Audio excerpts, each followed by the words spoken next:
Mexican repatriation is one of the most overlooked chapters in American history. It led to mass deportation of nearly 2 million people during the Great Depression. But what does it reveal about the challenges that we're facing right now? Let's connect the dots. The Great Depression was one of the darkest times in U.S. history. With unemployment soaring and resources stretched thin, the government and society started to look for scapegoats.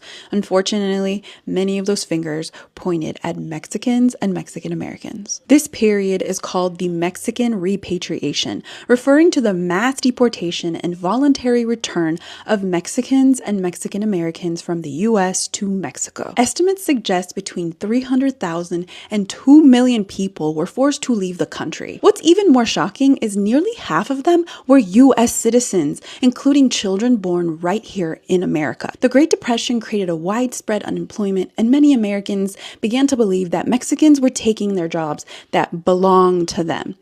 This belief wasn't based on facts, but just prejudice and fear.